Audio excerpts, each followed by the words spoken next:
bukan Arsenal namanya kalau tidak ada kontroversi, karena bukan cuma panditnya yang mengandung sering menciptakan kontroversi, tapi juga pertandingannya yang ada kontroversi yang sekarang akhirnya diangkat-angkat terus. Panditnya dua-duanya lagi. Justin, Aldi, yang Doyan. Ini ada beberapa case yang akan kita bahas. Yang pasti paling ramai adalah case yang di akhir-akhir laga antara Saka dan Manuel Neuer. Ini rame nih, apalagi ada Mas Aryo, Mister Sentimeter dan juga apa gitu. Derajat. Ini kalau gue kemarin melihat dari depan sekilas gue lihat nih kelihatannya penalti atau pelanggaran. Tapi kalau setelah gue lihat dari beberapa angle, gue dari pihak netral gue nggak menyudutkan Munchen ataupun Arsenal. Gue melihat memang bolanya cukup jauh. Dan juga Sakanya yang kelihatan emang kakinya menabrakan, walaupun Neuer juga ada gerakan ya.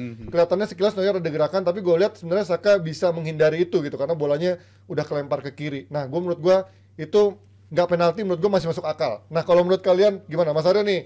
Jangan deh, Mas Aryo terakhir dulu. Mas Aryo ada derajat-derajatnya di sini nih.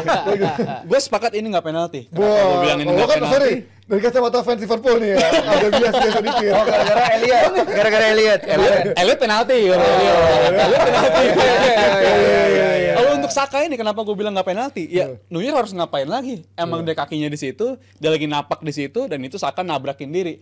Apakah ada kontak? Ya ada kontak, jelas ada kontak dan itu bikin Saka jatuh. Tapi apakah itu cukup untuk jadi penalti? Menurut gue itu nggak cukup, karena ya what do you expect, Neuer harus ngapain lagi gitu. Apalagi dia kiper di area dia sendiri, di area kotak penalti dia, yang mana dia juga taruh kaki doang, itu nggak ada deliberate action untuk jatuhin si Saka. Menurut gue itu cukup untuk nggak jadi penalti, dan wasit udah ngambil keputusan tepat banget untuk nggak menghukum Bayern dengan penalti dengan hal kayak gitu. Ya pakai common sense lah wasit udah. Apalagi faktor penentu lain menurut gue wasit nggak mau ngasih penalti itu terjadinya detik-detik terakhir banget Mas, menurut gue itu. Wasit pasti khawatir akan reputasi diri dia juga segala macam, dan menurut gue itu menghasilkan keputusan yang menurut gue aman lah. Sebentar, gue rekap dulu ya. Jadi di match ini ada 3 kontroversial yang akan kita bahas. Tepat nggak sih keputusan wasit? Yang pertama itu adalah Harry Kane nyikut leher Gabriel dengan sikutnya saat dia mundur dan si Gabrielnya di belakangnya kan. Itu menurut kalian kalau diangkat oleh fans Arsenal kan itu harusnya kartu merah lah. Terus kemudian ada juga Gabriel juga mungut bola pakai tangan setelah baru dioper sama Raya, tapi kayak pura-pura bego gitu ya. kayak sepak bola sekolahan yang dimaafin ya, nggak sengaja gitu, mohon maaf, atau kayak makanan jatuh belum 5 menit gitu kan. Jadi itu kayaknya agak lucu. Dan yang ketiga adalah itu tadi yang penalti yang harusnya Saka katanya dilanggar oleh Neuer di kotak penalti, yang dibilang oleh fans Arsenal harusnya itu merupakan penalti, dan juga Saka pun sempat protes di akhir-akhir pertandingan. Dan nanti dari Rijal katanya itu tidak penalti. Kalau dari Virzi dulu, dari Saka dan Neuer. Saka dan Neuer, ya kalau kita lihat emang Neuer keluar, Neuer maju, dia berusaha nutup ruang, tapi kan dia gede, dia kan gede, unitnya gede gitu, jadi dia berhenti nggak langsung gitu. Dia mencoba ngayunin kaki, tapi akhirnya dia tarik lagi kan. Dan kalau gue lihat kayaknya si Saka juga expect kakinya Neuer tetap maju, maka dia expect ada kontak, tapi ternyata kakinya nggak maju. Jadi dia initiate kontak. Nah, tapi emang perdebatan ini kan memecah belah juga ya, karena gue lihat reaksi pandit-pandit di BBC Sky. Karena barusan kasus Elliot soalnya. Barusan kasus Elliot. Jadi Martin Keown dan Rio Ferdinand setuju itu penalti, tapi Ian Wright dan Matt Hobson, mantan backnya Arsenal, juga bilang itu nggak penalti gitu. Jadi emang kalau kayak gini kan seharusnya nggak clear and obvious. Kalau nggak clear and obvious seharusnya decision making wasit di lapangan yang berbicara, walaupun emang akhirnya dia konsult sama VAR, terus habis itu laga langsung selesai. Mungkin pressure juga bagi wasit untuk even it out gitu ya, dari insidennya. Kita kan nggak bisa lihat nih satu kejadian, tapi 3 kejadian beruntun itu, karena wasit Nyberg ini yang dari Swedia itu juga pertama kalinya dia mimpin laga knockout. Dia baru 1 tahun mimpin di Liga masih Champions. Training. Oh, di Selang Padang masih hitam putih nih bajunya ya. Bisa. Jadi emang ini babak knockout pertama dia, tapi menurut gue dia handle ini dengan baik gitu. Dengan keputusan dia sendiri. Tapi kalau soal insiden Saka Neuer ya gue cenderung setuju dengan on field decision yang diambil. Tidak penalti berarti ya.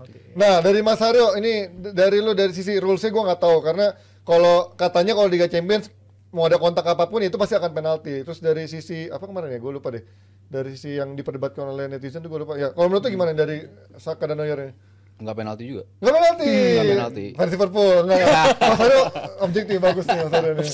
Ya kayak kemarin yang kasus Elliot kan. Iya. Kalau kan lu harus ngelihat dari berbagai angle kamera Betul. gitu. Dari angle kamera yang terakhir yang gue bilang dari belakang itu yang orang nggak kelihatan adalah kaki si Saka naik. Pohon bisa. ya enggak yang si Oh, Elliot si- itu Hah? si Elliot Oh, Oh, ya, Elliot. Elliot. kakinya Oh, AWB Elliot. yang belakang Oh, itu iya, Elliot. kenain kaki belakang Ternyata Elliotnya kaki malah belakang ini Elliot nyangkutin, ya kaki kan? belakang Elliot kakinya turun Iya. masuk ke AWB-nya nggak kena pokoknya. seolah-olah itu kalau dari depan kelihatan emang nggak Betul, kena betul. nah ini juga gitu dari depan kelihatannya obvious itu si itu Penalti, nyamperin ya. si Saka nyamperin Iya. dari depan tapi kalau lihat dari belakang kelihatan kalau Neuer memang kakinya Ada gerakan. ada gerakan ke sini tapi kan itu sequence dari dia mau berhenti tadi kata Iya, Fizi. iya, Tak ngerem. tak tak tak terakhir Iya, dia naruh kena di tapi situ. ya, placement. Saka posisinya lemah menurut gua di mata wasit adalah ketika kakinya terlalu outreach. Iya, iya, iya, jauh. Terlalu jauh. Kalau kakinya dia menurut gua itu kayak nggak apa ya? Nggak natural. natural. Iya, iya. Kakinya nggak natural. Kakinya tuh terlalu melebar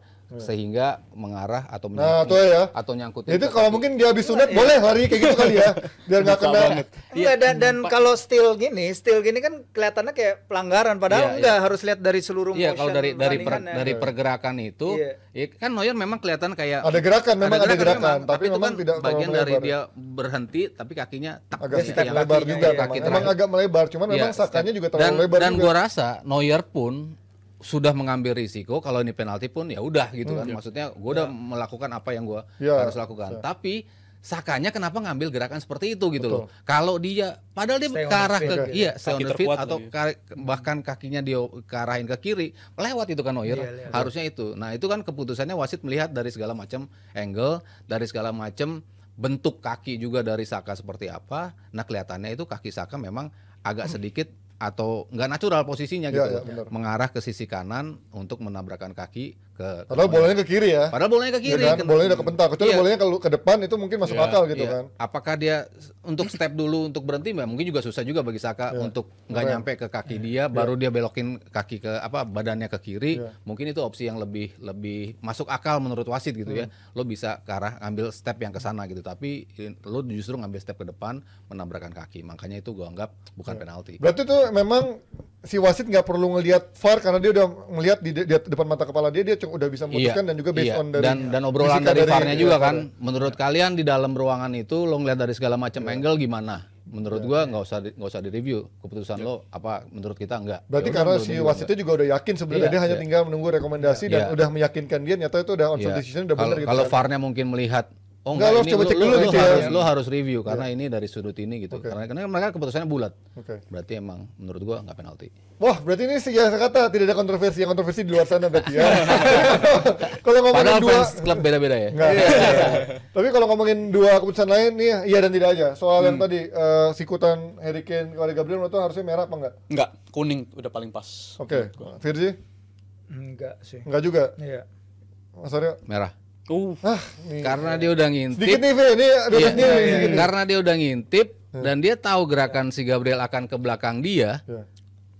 tangannya nyikut ke sini. Tapi kan tangannya bukan yang sikutnya Iya, tajam gitu ya, bukan lebih ke nabrakin gitu. sudutnya Enggak, sikutnya begini. tapi nggak tumpul, Iya. nggak sudut Buat yang nahan tajam gini itu, juga. sudutnya lebih gini nih. Sudut nih, sudut, Begini, sudut. sudutnya kelihatan tangannya ke Ya, belakang. itu sih kayak gitu kan, kayak gitu kan. Kalau pembela, kalau ini ya dari gua baca beberapa ya, salah satu official VAR itu dilatih untuk mencari intent kan sebenarnya. Intent sebenarnya kan Tujuannya. apakah itu sengaja apa enggak kan emang hanya Kane yang tahu. Tapi Iya. dari bahasa tubuh seorang pemain biasanya kelihatan apakah pemain itu datang dengan cara agresif atau enggak. Tadi Mas Aryo nyontohin nyikut gini. Tangannya kebentuknya gimana? Ada kepalan di Iya. tangan. Jadi itu yang dicari. Kepala apakah Kane membentuk kepala Foto tangan please untuk dari agresif itu ya.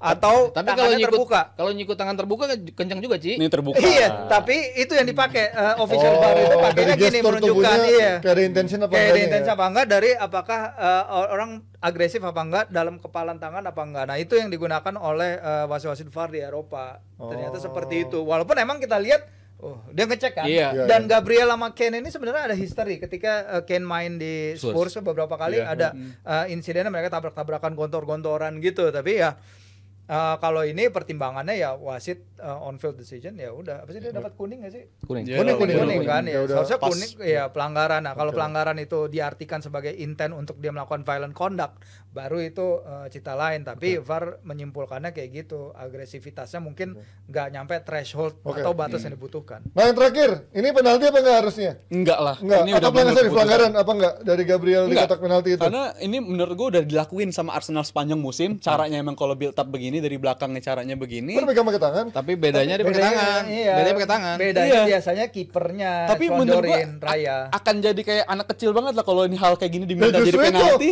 maksud gue pemain seprofesional ini Iya, kok iya. nggak tahu aturannya nggak boleh pakai tangan gitu. Kan ini kayak lupa gitu Dan kayak ada faktor peluit juga. Peluit udah dibunyikan, si Raya mainin bola pakai kaki dan diangkat Iya, lagi iya. sama si Gabriel. Tapi menurut gue emang kalau secara common sense seharusnya hal gitu kena tangan ya apapun hasilnya jadi penalti. Iya, iya. Tapi kalau gue pikir-pikir lagi, apakah iya lu hal kayak begitu mau lu kejar banget jadi penalti? Lu mau menghukum tim lawan hanya karena dia mau melakukan build up kayak begitu dijadiin penalti? Menurut gue itu recehan lah kalau itu dikejar-kejar jadi penalti Tapi banget. itu fair kalau penalti. Iya. Itu maksudnya By itu the rules kan kesalahan by the rules. kesalahan bodoh Iya. Arsenal sebetulnya kan. Iya, iya. Maksudnya you've been doing ini the whole season. Tapi kan pakai tangan. Iya. Dioper pakai tangan dan Gabriel mungkin ini biasa kita lakukan nih. Iya, Nih lo yang ngambil. Gabriel taruh bawah kan Iya, biasa iya. seperti itu. Cuman nggak tahu Gabriel nggak dengar atau enggak, wasit itu fluid, makanya Raya bukan pakai tangan kan, Iya, Raya iya. pakai kaki. Pakai kaki yang harusnya nggak boleh lagi dipegang karena udah dipeliwitan. Cuman ada pembelaan dari sisi wasit yang bilang bahwa you have to take it twice. Maksudnya ulang lagi ke itunya, jadi mereka nganggap itu yang pertama memang enggak itu, makanya dikasih ya. lagi. Iya. Normalnya kan goal kick itu nggak pakai peluit wasit. Iya. Seharusnya nggak. Tapi karena ada pergantian sebelum itu, Pakai makanya peluit. wasit ngindikasikan play dimulai kembali. Masalahnya di sini adalah Nyberg itu nggak lihat langsung kejadiannya, karena kalau lu lihat videonya dia lagi jalan Lagi ke jalan. arah tengah lapangan. Nggak nyangka ketika ada itu pegangan terjadi. tangan itu ya. Tapi kalau emang seharusnya by letter of the law itu ya handsball, ball in play dan pertandingan udah bergulir, tapi lu ngambil pakai tangan. Iya. Tapi di sini wasit juga diingatkan di laws of the game-nya IFAB bahwa lu tuh harus pakai common sense tadi yang si Rizal bilang, bagaimana dalam permainan ya mungkin lu nggak harus setegas Sekaku itu itu. untuk sekaku itu dalam mengaplikasikan letter of the law. Dan ini sangat tergantung dari wasitnya siapa ya. Ada wasit yang saklek, ada Subjektivitasnya wasit berarti yang ya, masih santai. Nyberg mungkin pengalaman pertama dia juga di babak knockout, dia juga mungkin nggak ingin terlalu kontroversi, walaupun dia akhirnya ngaku kan ke Tuchel di dalam lapangan bahwa iya it's a elemental mistake yang seharusnya nggak terjadi di level ini. iya. Tapi balik lagi, if you want to aplikasikan itu sebagai tek plek plek Iya. letter of the law, ya itu seharusnya penalti. Tapi di sini Nyberg make common sense itu bahwa the punishment doesn't justify the crime gitu. Terlalu harsh saja gitu, kayak misalnya untuk memberi kayak, penalti ya. untuk hal yang konyol ya, which is sebenarnya fine aja kalau dia Kayak ngasih. nenek-nenek maling coklat di perkebunan coklat dihukum 10 tahun, koruptor cuma 2 tahun 3 tahun. Common Nggak sense adil dong. banget di sini ya. Common sense. Tapi kita ngomongin bola, nggak ngomongin politik ya. Kita ngomongin ke soal pertandingannya. Ini kan kalau kita tahu bagaimana coach juga yakin banget menang, terus juga Aldi juga bilang kenapa enggak, Munchen juga lagi jelek kan. Tapi sama kemarin justru Arsenal nggak bisa mainkan dominasinya bermain yang kelihatannya biasanya oke lah dia megang bola cukup dominan, tapi touch di opposition boxnya nggak sebanyak itu, peluangnya juga nggak sebanyak itu. Apa yang terjadi dengan Arsenal di model Liga Champions? Menurut lo apa yang membuat Arsenal di Liga Champions selalu beda? Karena lawan Porto pun juga gitu, nggak Ya, bagus-bagus terjadi amat. juga. Di grup pun juga nggak bagus-bagus amat gitu. Menurut gue untuk kemarin justru mendingan dibandingkan lawan Porto ya, karena dari segi dia menciptakan peluang sebenarnya lebih bagus lah ketimbang dari match lawan Porto, dan mereka dapat gol cepat juga dari Saka. Tapi yang beda banget, gue nggak bahas dari segi ofensif ya, karena ini yang beda banget dari segi defense menurut gue. Dari segi defense, cara mereka kebobolan gol pertama itu di luar karakter Arsenal banget lah di musim ini. Nggak cuma di Liga, tapi di Liga Champions juga. Kita tahu Arsenal sebenarnya solid, the whole season mereka solid banget defense, paling minim error, bukan cuma errornya doang, tapi error leading to goals, error leading to shoot, itu hampir nggak pernah terjadi. Tapi kenapa terjadinya di match knockout lawan Bayern Munchen kayak begini, menurut gue itu salah satu hal yang menurut gue aneh juga sih. Apalagi kemarin gol pertamanya itu kelihatan kayak hal yang biasanya nggak terjadi, tapi terjadi, contohnya miscommunication. Kenapa Raya bisa sampai keluar banget jauh sebegitunya, ngejar bola, dan kelihatannya mereka nggak ada komunikasi sama sekali. Akhirnya si Gabriel jadi bingung, hilang bola, dan sepersekian detik si Munchen bisa bikin situasi berbahaya dan jadi gol. Menurut gue itu hal yang terjadi, dan itu terjadi secara sekuensnya cepat banget. Bayern tiba-tiba unggul. Ini hal sesuatu yang menurut gue Arsenal masih harus pelajarin, yaitu dari segi pengalaman. Dalam segi hal error sedikit kecil apapun, kalau lu tanding di babak knockouts, lawan Munchen yang kualitasnya dibilang ini kualitas Munchen terburuk sepanjang 10 tahun terakhir, tapi tetap aja lu error seperti itu di babak knockout lu dihukum dan lu bisa ketinggalan dan beruntung Arsenal bisa balikin keadaan jadi 2-2 dan itu menurut gua lucky juga Arsenal escape dari pertandingan itu. Singkat aja Mas, kemarin dari pertandingan menurut lo kenapa Munchen bisa memberikan perlawanan? Karena dari sisi permainan kan hancur banget dari di liganya. Kemarin kan menurut gue juga mainnya nggak bagus-bagus amat, lebih ke skill. Dan juga kemarin sedikit lebih baik dari sisi defense-nya, mereka cukup compact ya. Tapi begitu nyerang tuh kayaknya kelihatan banget amburadul. Apa yang kemarin menurut lo Arsenal nggak bisa keluar menghadapi Munchen? Iya, Munchen juga gue rasa kemarin juga mainnya lebih ke transition sih. Maksudnya mereka bukan initiate serangan, memberikan inisiasi buat Arsenal untuk megang bola, counter dilakukan oleh Munchen. Ya keputusan itu kan emang lihat beberapa kesempatan yang buat Arsenal dalam posisi lemah. Ya tadi kalau Raya sih sebenarnya gue nggak terlalu nyalain Raya ya. Maksudnya kan setelah Raya maju, dia kan sempat mundur. Maksudnya sequence-nya dari itu kan masih bisa dibenerin lah. Tapi kan yang menurut gue salah ya justru dari posisi si Kiwior sama si Gabrielnya itu, dari posisi mereka berdua itu. Ketika kiper lo maju sejauh itu, banyak kan kiper yang juga maju walaupun out of position. Cuman kan itu bukan posisi berbahaya. Ketika lo mau mencoba untuk keluar dari situ baru menjadi posisi yang berbahaya. Dan Munchen lagi-lagi Munchen kalau dapat kesempatan selalu bisa manfaatin. Dan kemarin kan matang banget ya umpan dari si Goretzka ke Gnabry itu kan emang precise on point banget lah umpan kayak gitu. Sama-sama berlari tapi ngebelah pertahanan dan bisa jatuh tepat di kaki itu. Jadi gue ngeliat ini tim lebih pada transition footballnya sih, karena kan berapa kali mereka mencoba nge-build up serangan nggak pernah jalan. Di liga berapa kali mereka buktikan seperti itu, tapi di sini mereka punya kesempatan untuk melakukan itu, terutama dari sisi transisi di mana Arsenal yang tadinya biasanya bagus nge-shielding di tengahnya, kebetulan Jorginho juga lagi main jelek sehingga ya itu yang bisa mereka manfaatin. Kalau Virzi lebih impress nggak permainan Munchen kemarin? Lu nyangka nggak Munchen bisa memberikan perlawanan kemarin dengan segala tren yang lagi jelek? Jadi kalau yang kata David Seaman setelah pertandingan ya, kiper legendarisnya si Arsenal, dia bilang kayak Arsenal tuh nggak memberi respect lebih ke Bayern. Mereka kira Bayern lagi buruk di Bundesliga dan lain-lain akan jadi makanan empuk. Bahkan timeline pun pray for Bayern kan. Kalau lu perhatiin sebelum pertandingan. Lupa kali Arsenal ya. Sedangkan biasa aja ya. Gak pernah juara Liga Champions ya. Arsenal terakhir menang laga leg pertama knockout itu 2010-11 itu lawan Barcelona. Udah lama banget. Jadi dan di dalam laga ini sebenarnya perfect game for Tuchel ball itu loh. Dimana Bayern ini bukan Bayern yang kita lihat di Bundesliga di mana mereka menghadapi lawan-lawan yang sit back, di mana mereka harus bongkar pertahanan. Di sini kita ngelihat Bayern yang bermain sebagai underdog, di mana mereka yang sit back, di mana mereka yang counter. Pemain-pemain mereka di transisi keren loh. Musiala, Gnabry, Sané. Perfect player dengan bola-bola dari Harry Kane yang kita tahu bisa jadi playmaker yang hebat pada masanya.